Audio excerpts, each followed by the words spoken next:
السلام علیکم ورحمۃ اللہ وبرکاتہ۔ امید ہے کہ سبھی ساتھی خیر و عافیت کے ساتھ میں ہوں گے، اور دعا ہے کہ اللہ تبارک و تعالی سبھی کو خیر و عافیت کے ساتھ میں رکھے۔ آج کے سبق کے اندر ہم پڑھیں گے سورہ بقرہ کی آیت نمبر 246، اور اس سبق کے اندر جو تجویدی قاعدے ہیں وہ ہم سیکھیں گے، اور جو غلطیاں لوگوں سے ہوتی ہے ان غلطیوں سے انشاءاللہ ہم بچیں گے۔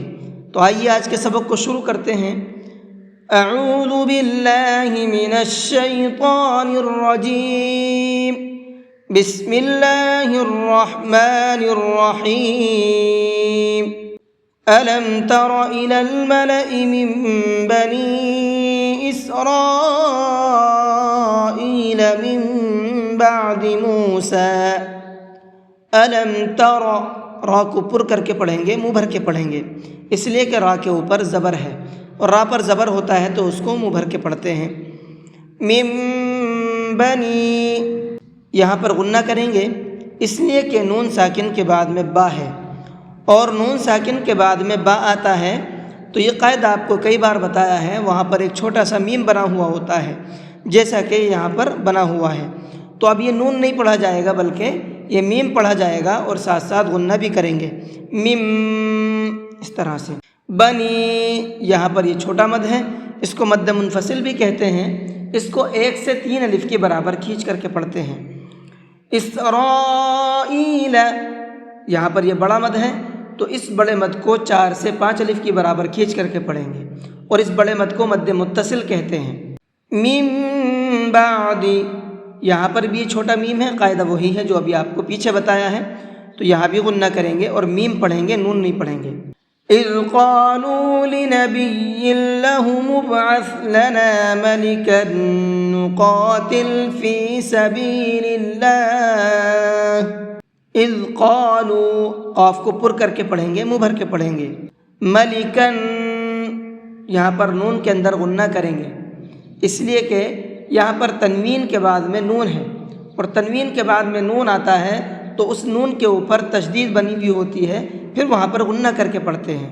فی سبیل اللہ، یہاں پر اللہ کے لام کو باریک کر کے پڑھیں گے اس لیے کہ اللہ کے لام سے پہلے زیر ہے، اور اللہ کے لام سے پہلے زیر ہوتا ہے تو اس اللہ کے لام کو باریک کر کے پڑھتے ہیں۔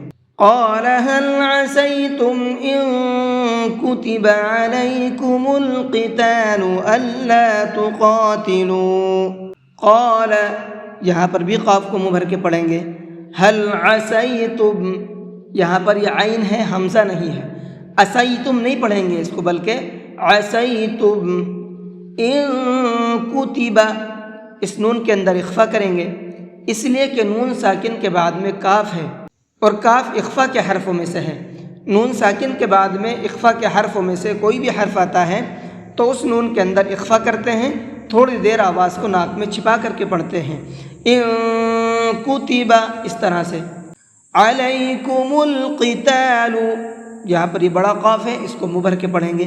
الا تقاتلوا، یہاں پر بھی قاف کو منہ بھر کے پڑھیں گے، اور ساتھ ساتھ اسلام کو تھوڑا سا کھینچ کر کے پڑھیں گے، تھوڑا سا مطلب 1 الف کے برابر کھینچیں گے بس، اس لیے کہ یہاں پر واو مدہ ہے، اور واو مدہ کب ہوتا ہے؟ جب واو ساکن ہو اور اس سے پہلے پیش ہو۔ یہاں پر دیکھیے واو ساکن ہے اور اس سے پہلے حرف کے اوپر پیش ہے، تو اس لیے اس کو 1 الف کے برابر کھینچیں گے، یعنی 1 سیکنڈ تک کھینچ کر کے پڑھیں گے۔ تو آج کا سبق یہیں تک رہنے دیتے ہیں۔ اس سبق کے اندر جو تجویدی قاعدے ہیں وہ میں نے آپ کو بتا دیے ہیں، اور کس طرح سے پڑھنا چاہیے وہ بھی میں نے آپ کو بتا دیا ہے۔ آئیے ایک بار آپ کو پڑھ کر کے بھی سنا دیتا ہوں۔ ألم تر إلى الملأ من بني إسرائيل من بعد موسى إذ قالوا لنبي له مبعث لنا ملكا نقاتل في سبيل الله قال هل عسيتم إن كتب عليكم القتال ألا تقاتلوا۔ جی آج کے سبق کو یہیں پر ختم کرتے ہیں۔ السلام علیکم ورحمۃ اللہ وبرکاتہ۔